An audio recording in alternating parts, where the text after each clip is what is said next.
الحمد لله رب العالمين الرحمن الرحيم والصلاة والسلام على سيد المرسلين وعلى آله وصحبه أجمعين أما بعد. محترم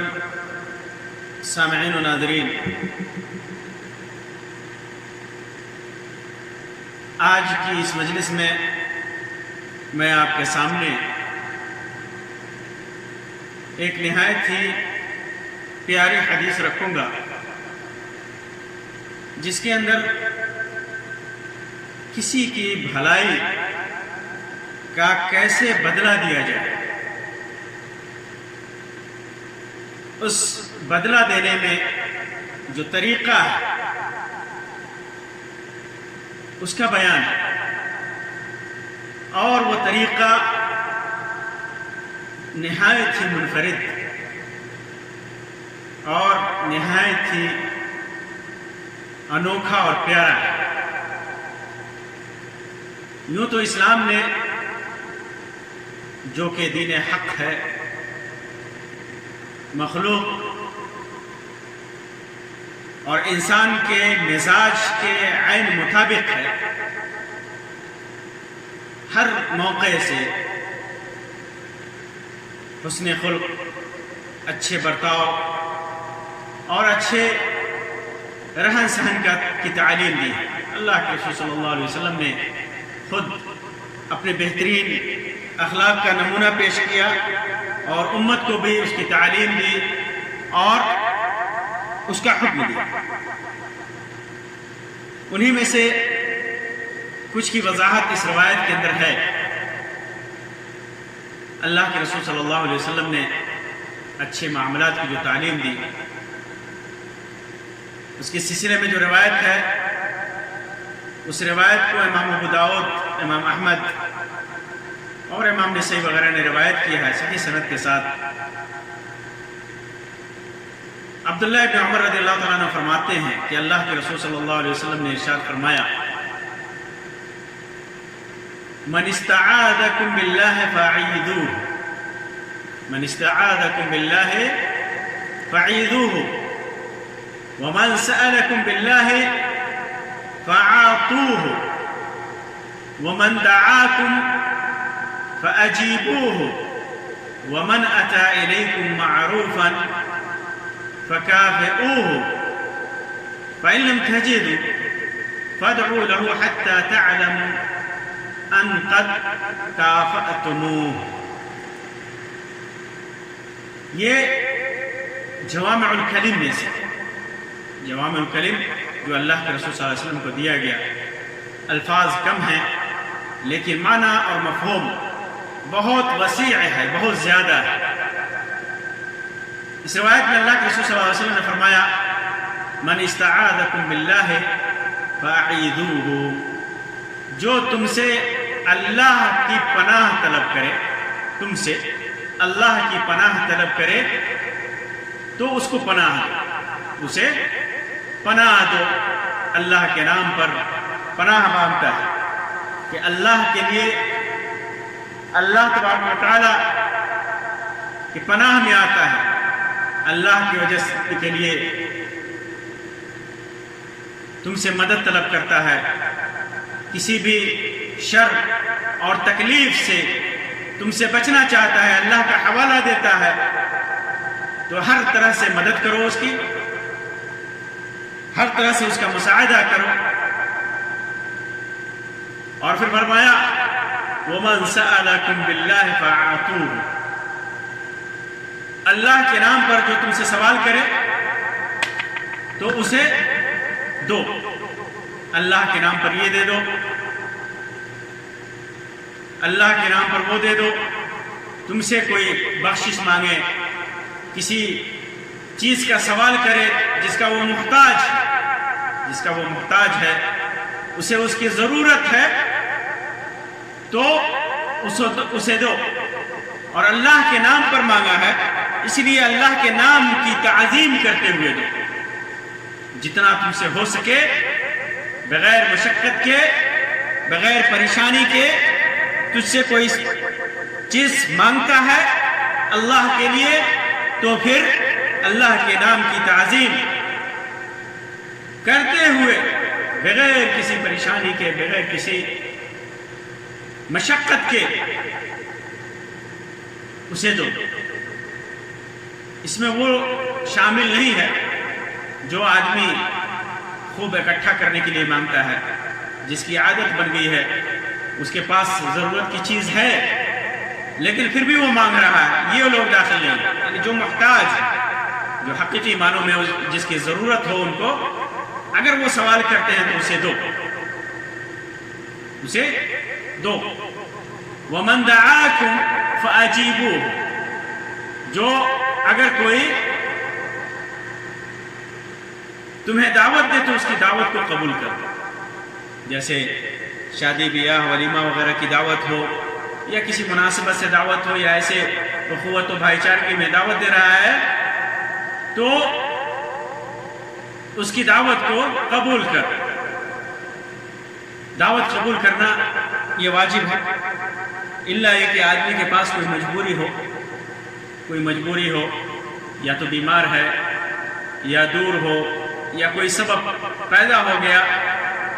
تو آدمی معذور ہے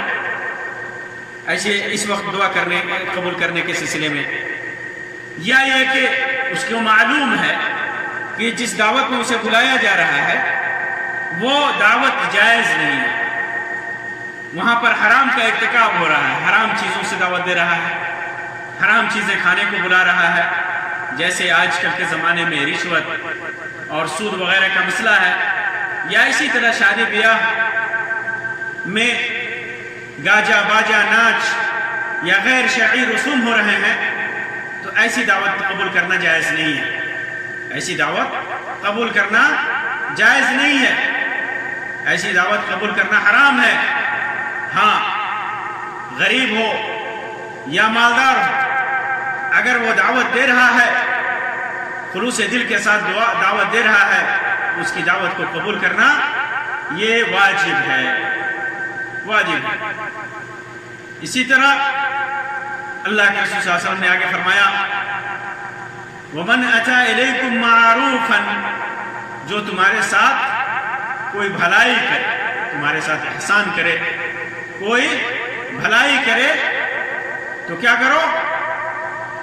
فَكَافِئُوهُ، تو اس کے بھلائی کا بدلہ دو، اس کے معروف کا بدلہ دو۔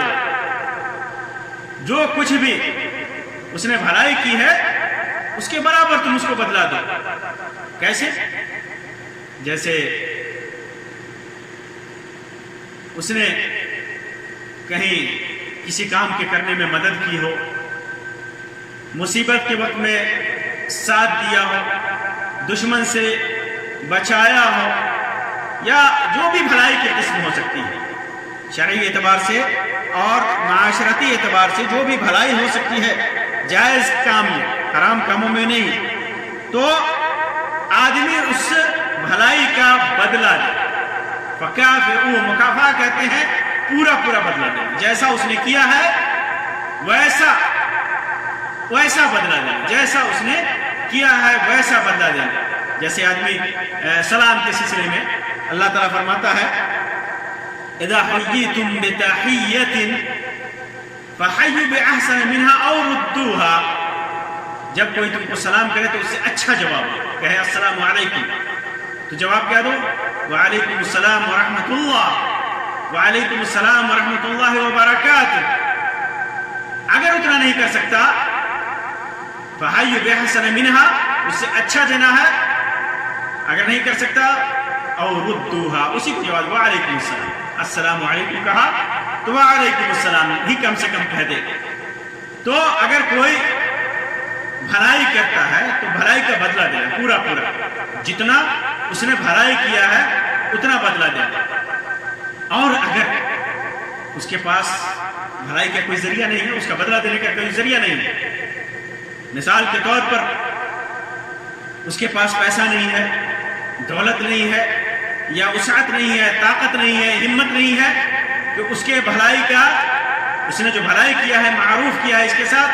اس کا پورا بدلہ دے سکے، مالی اعتبار سے، بدنی اعتبار سے، کسی بھی اعتبار سے تو کیا ہے؟ تو اللہ کے رسول صلی اللہ علیہ وسلم فرمایا فَإِن لَمْ تَجِدُوا، اگر بدلہ دینے کے لیے کچھ نہ پاؤ تو کیا کرو؟ فَادْعُوا لَهُ، تو اس کے لیے دعا کرو۔ یہ انوکھا بدلہ ہے، بھلائی کا انوکھا بدلہ ہے کہ کسی نے بھی تمہارے ساتھ احسان کیا، کوئی بھلائی کیا، کوئی معروف کیا، تو اس کے بھلائی کا پورا بدلہ دینا ہے، مالی اعتبار سے، بدنی اعتبار سے، زبان کے حساب سے جہاں اس کی تائید کی ضرورت ہے، زبان سے بھی آدمی اس کی تائید کرے، اس کو پورا اس کا بدلہ دے۔ اور اگر بدلہ کے لیے اس کے پاس کچھ نہیں ہے، مال و دولت نہیں ہے، روپیہ پیسہ نہیں ہے، جسمانی ہمت نہیں ہے، زبان سے کہنے کا موقع نہیں ہے یا کہہ نہیں سکتا، تو پھر اس کے لیے دعا کرنی ہے، دعا کرنی ہے۔ فَادْعُوا لَهُ، اس کے حق میں دعا کرتے رہو۔ کب تک؟ کتنی دعا کرنی ہے؟ اللہ کے رسول صلی اللہ علیہ وسلم نے اس کی بھی وضاحت کر دی، کہا کہ حَتَّى تَعْلَمُوا، یہاں تک کہ تم سمجھو، تمہیں معلوم ہو جائے، اور بعض روایتوں میں حَتَّى تَرَوْا، جس کا مطلب ہوتا ہے تَعْلَمُوا، جس کا معنی بھی تعلم ہوتا ہے، اور بعض لوگوں نے اس کا حَتَّى تُرُوا پڑھا ہے، یعنی تظنوا، تم سمجھو، تمہارے خیال میں، تم اپنے گمان میں یہ سمجھو، ان قد کافأتموہ، تم سمجھ رہے ہو کہ تم نے اس کے بھلائی کا بدلہ دے دیا ہے دعا سے، اس کے لیے اس کے حق میں دعا کرتے رہنا ہے۔ کوئی بھی دعا، دنیا اور آخرت کی بھلائی کے لیے کوئی بھی دعا کرنی ہے، جیسے اس کے اندر کوئی کمی ہے تو اللہ تبارک و تعالیٰ سے دعا کرے کہ اللہ تبارک و تعالیٰ اس کو اس عیب سے، اس بیماری سے، یا اس مصیبت سے، اس پریشانی سے، یا اس گناہ سے اللہ تبارک و تعالیٰ بچائے، اس کو اللہ تبارک و تعالیٰ بچائے۔ یا اس کے پاس وہ محتاج ہے، غریب ہے، تو اللہ سے دعا کرے کہ اللہ تبارک و تعالیٰ اس کی محتاجی کو، اس کی غربت کو دور کر دے۔ بیمار ہے تو دعا کرے کہ اللہ تبارک و تعالیٰ اس کی بیماری کو دور کر دے۔ بے اولاد ہے تو دعا کرے کہ اللہ تبارک و تعالیٰ اسے اولاد سے نوازے۔ اس کے والدین کے لیے، ماں باپ کے لیے دعا کرے، اس کی اہل و اولاد کے لیے دعا کرے، دنیا کی بھلائی کے لیے اور آخرت کی بھلائی کے لیے بھی، کہ اللہ تبارک و تعالیٰ اس کے بھلائی کا بہترین بدلہ دے۔ اللہ تبارک و تعالیٰ قیامت کے دن اس کی بخشش فرمائے، اس کی مغفرت فرمائے۔ اللہ تبارک و تعالیٰ اسے قیامت کے دن اپنے عرش کے سائے تلے رکھے۔ اللہ تبارک و تعالیٰ جہنم کی عذاب سے بچائے۔ اللہ تبارک و تعالیٰ قبر میں آسانی فرمائے، قبر کے عذاب سے بچائے۔ جو بھی دعا ہو سکتی ہے اس کے لیے، دنیا اور آخرت کی بھلائی کے لیے جو بھی دعا ہو سکتی ہے وہ کرے، اس کے لیے اس وقت تک کرتا رہے جب تک اس کے گمان میں، اس کے دل میں، اس کے خیال میں یہ نہ آ جائے کہ اس نے اس کے احسان کے بدلے، اس کے بھلائی کے بدلے اتنی ہی دعا کر دی ہے۔ اور اگر مزید بھلائی چاہتا ہے اپنے بھائی کے لیے تو خوب دعا کرے، اس کے لیے خوب دعا کرے، دنیا اور آخرت کی بھلائی کے لیے خوب دعا کرے۔ واضح رہے کہ یہ ہر چیز حسب استطاعت ہے، قدرت سے مرتبط ہے۔ یہ انسان طاقت رکھتا ہو اور بھلائی سے متعلق ہے، اگر برائی سے متعلق ہے تو نہیں۔ اگر آدمی برائی میں پڑھنے کے لیے پناہ طلب کرتا ہے تو پھر اس کو پناہ دینا ضروری نہیں ہے، حرام ہے۔ برائی کے لیے کوئی چیز سوال کرتا ہے، میں معلوم ہے کہ یہ سوال کر رہا ہے شراب پیے گا، یہ سوال کر رہا ہے مانگ رہا ہے جا کر کے جوا کھیلے گا، یہ مانگ رہا ہے گانے بجانے میں، سنیما بازی میں خرچ کرے گا، تو ایسی صورت میں لا طاعت لمخلوق فی معصیت الخالق، اللہ کی معصیت جہاں ہو رہی ہو تو مخلوق کے ساتھ کی اطاعت نہیں ہے، اس کی بات ماننی نہیں ہے، اس کے سوال کو پورا نہیں کرنا ہے۔ اسی طرح اگر حرام ایسی دعوت دے رہا ہے جو حرام ہے تو اس کی دعوت قبول کرنا یہ حرام ہے۔ اور اگر برائی میں مدد کیا،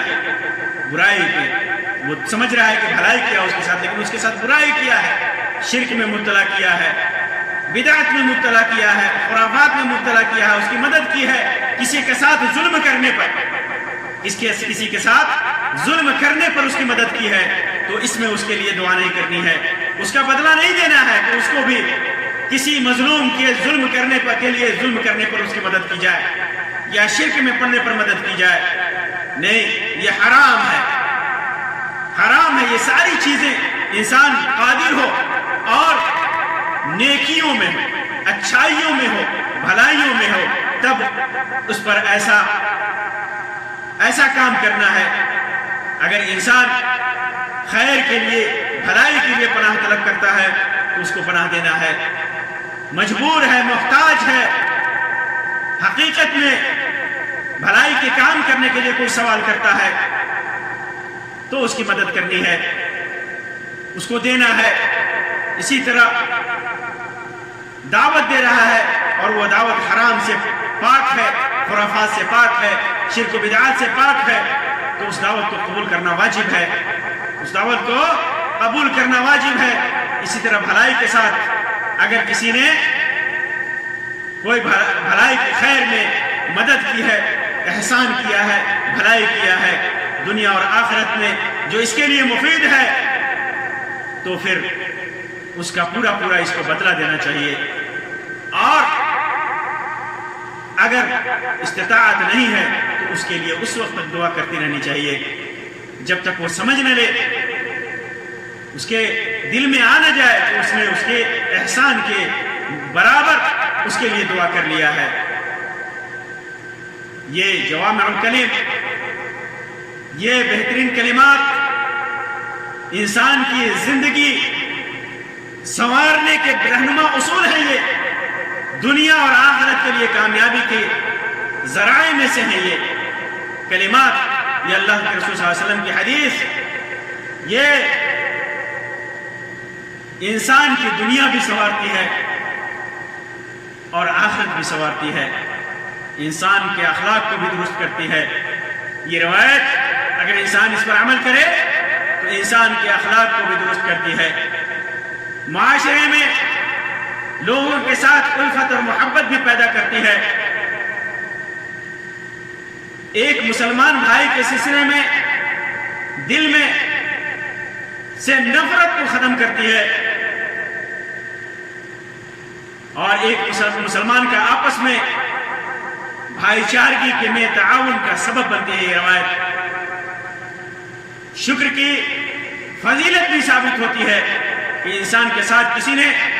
بھلائی کیا ہے تو اس کا شکر ادا کیا جائے، اس کا شکر ادا کیا جائے، اور ایک مسلمان بھائی کے لیے بظاہر الغیب غائبانہ دعا پر کی فضیلت پر بھی یہ روایت دلالت کرتی ہے۔ تو ایک انوکھی مدد ہے، یہ انوکھا بدلہ ہے، یہ انوکھا بدلہ ہے، احسان کا انوکھا بدلہ ہے۔ ایسا بدلہ کسی دین میں، کسی شریعت میں شاید ملے، یہ بہترین بدلہ ہے۔ انسان کے حسب استطاعت، انسان کی قدرت اور استطاعت کا کتنا خیال رکھا گیا ہے اسلام میں۔ اللہ تبارک و تعالیٰ سے دعا ہے کہ اللہ تبارک و تعالیٰ ہمارے دین و ایمان کی حفاظت فرمائے، اللہ تبارک و تعالیٰ ہمارے اخلاق کو درست فرمائے، اللہ تبارک و تعالیٰ ہمارے اندر وہ تمام صفات پیدا کرے جو ایک معاشرے کے لیے اچھائی اور بھلائی کا سبب ہیں۔ اللہ تبارک و تعالیٰ ہمیں جب تک زندہ رکھے اسلام پر زندہ رکھے، اور موت دے تو ایمان و توحید پر دے۔ آمین یا رب العالمین، وآخر دعوانا ان الحمدللہ رب العالمین، وصلی اللہ علی خیر خلقہ وسلم، والسلام علیکم ورحمۃ اللہ وبرکاتہ۔